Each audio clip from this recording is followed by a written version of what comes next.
बहुत सारे बच्चे ये सवाल पूछते हैं कि सर रिवीजन कैसे करें, कब करें, कितनी बार करें। तो मैंने सोचा कि क्यों ना रिवीजन के ऊपर आपको पूरा कंसेप्ट समझा दूं कि ये रिवीजन एक्चुअली है क्या चीज़, ये है क्या भला और इसको करा कैसे जाता है। तो ये बहुत इम्पॉर्टेंट वीडियो है उन लोगों के लिए जिनको ये समझ में नहीं आता कि रिवीजन करे कैसे और ये कब करना इम्पॉर्टेंट है, कितना करना इम्पॉर्टेंट है, कहीं रिवीजन के चक्कर में हमारा मेन कोर्स ना छूट जाए, ये कैसे होगा। तो देखो, सबसे इम्पॉर्टेंट बात कि सबसे पहला काम होता है हमारा लेक्चर देखना। तो क्या आपने वीडियो देखा? ये हमारा पहला एनकाउंटर होता है किसी भी चैप्टर के साथ। या तो लेक्चर सुन लो या वीडियो देख लो। जो लोग कोचिंग में जाते हैं वो लेक्चर सुन लें, और जो लोग कोचिंग नहीं जाते हैं, जो नीट प्रेप से पढ़ रहे हैं, वो वीडियो देख ले और बड़े कंसंट्रेशन के साथ देखें। ठीक है, ये हमारा सबसे पहला काम है। तो क्या आपने वो किया है? अगर नहीं किया है तो गड़बड़ है, अगर किया है तो फिर अपन अगली स्टेप पे आते हैं। दूसरा काम होता है हमारा नोट्स बनाना। कुछ बच्चे होते हैं जो वीडियो देखते टाइम नोट्स नहीं बनाते हैं, which is not a good habit. कुछ बच्चे होते हैं जो कोचिंग में जा रहे हैं लेकिन फिर भी वो नोट्स नहीं बनाते हैं, वो किसी दूसरे के नोट्स पे डिपेंडेंट होते हैं। तो भैया, बिना मरे स्वर्ग नहीं मिलता है। बिना खुद के नोट्स बनाए कभी काम नहीं होता है। दूसरे के नोट्स से पढ़ के कभी किसी का भला नहीं होने वाला है। हाँ, आप कभी रेफरेंस के लिए ले सकते हो, लेकिन असली में तो फ़ायदा तभी होगा जब आपके खुद के बनाए हुए नोट्स होंगे। तो जो लोग नोट्स बना रहे हैं उनका इमीडिएट रिवीजन हो रहा है। जो नोट्स बना रहे हैं वो एक बार, जैसे सर ने बोला, एक बार अंदर घुसा, जब नोट्स बनाया तो दोबारा अंदर घुस रहा है। ठीक है, तो ये this is the first revision. ठीक है, तीसरा नंबर आता है कि जब आपने एनसीईआरटी पढ़ी, ये सेकंड रिवीजन है। जब आप नोट्स बना लेते हैं उसके बाद जब आप एनसीईआरटी को खोल के देखते हैं तो आपको वो कॉन्सेप्ट दोबारा से रिवाइज हो रहे होते हैं। तो ये सब रिवीजन किसका है? हमारे कॉन्सेप्ट्स का। ठीक है, फिर उसके बाद आता है रिवीजन किसका? आपकी एप्लीकेशन वाले पार्ट्स का। तो क्या आपने वो मिनी टेस्ट दिया? किसका मिनी टेस्ट? तो आपने कोई एग्जांपल, एक चैप्टर ले लेते हैं, मान लेते हैं इलेक्ट्रोस्टैटिक्स आपने पढ़ा, आपने वीडियो सुन लिया, दूसरा आपने उसके नोट्स बना लिए, सेकंड रिवीजन हो गया। फिर उसके बाद आपने एनसीईआरटी भी खोल के देख ली और सारे एक एक सब्जेक्ट, एक एक कॉन्सेप्ट को फिर से पढ़ लिया, देख लिया इसमें कहीं कोई मिसिंग पॉइंट तो नहीं रह गया मेरा, तो दोबारा से रिवीजन हो गया। लेकिन अभी तक एप्लीकेशन का नहीं हुआ, अब तक तो सिर्फ कॉन्सेप्ट्स का चल रहा था। जब आप उस इलेक्ट्रोस्टैटिक्स का टेस्ट दोगे तब आपका किसका रिवीजन हो जाएगा?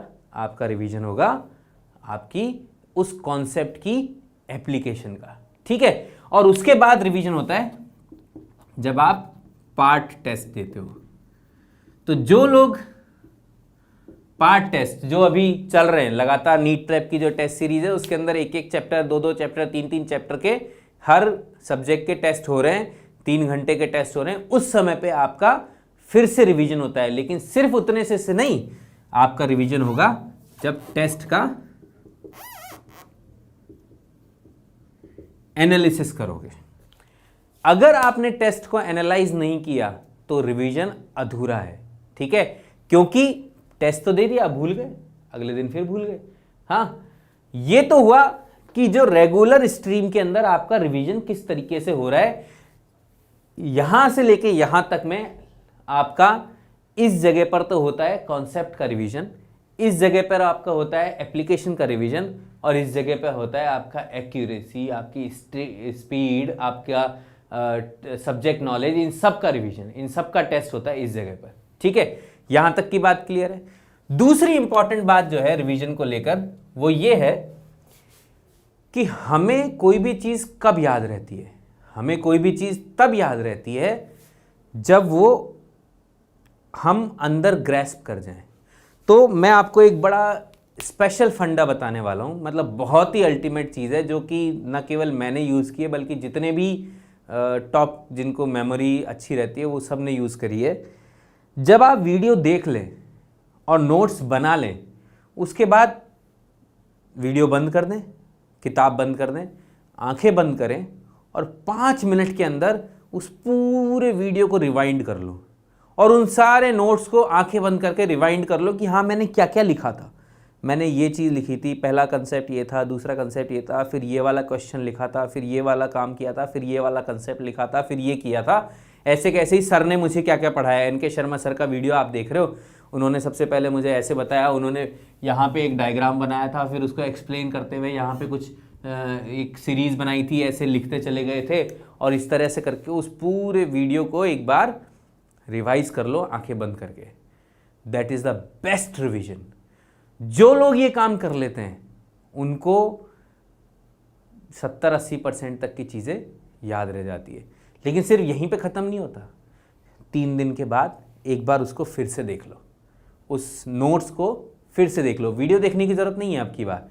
3 दिन के बाद उस नोट्स को फिर से देख लो, उन इम्पॉर्टेंट क्वेश्चंस को फिर से देख लो जो कि आपने जब मिनी टेस्ट दिया था तो उस समय पे टिक लगाए थे कि हाँ ये वाले क्वेश्चन इंपॉर्टेंट है, ठीक है। और उसके बाद जब आपका पार्ट टेस्ट होगा उस समय पे एक बार फिर से देख लो।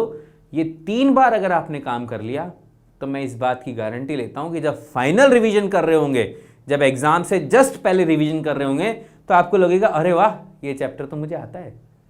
जब आप फाइनल टेस्ट, जब फुल कोर्स के टेस्ट दे रहे होंगे, एंड के अंदर जो अपने टेस्ट हैं टेस्ट सीरीज वाले, वो जब सारे के सारे आप दे रहे होंगे तो आपको लगेगा wow I know the subject. हाँ, तो पहला तो ये सीक्वेंस फॉलो करना, इस सीक्वेंस को बिल्कुल सिस्टमेटिक तरीके से अच्छे से सिंसियरली फॉलो करना।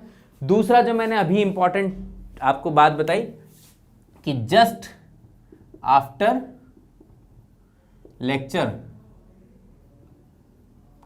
हाँ revise in 5 minute.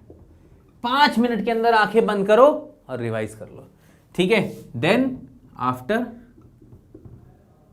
3 days and then before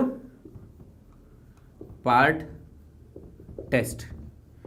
part test से पहले एक बार और कॉन्सेप्ट्स का भी रिवीजन प्लस एप्लीकेशंस का भी रिवीजन। तो ये है सारी रिवीजन की कहानी। आपका रिवीजन ऑटोमेटिकली 3 से 4 बार हो चुका है अगर ये सारे काम कर लिए तो।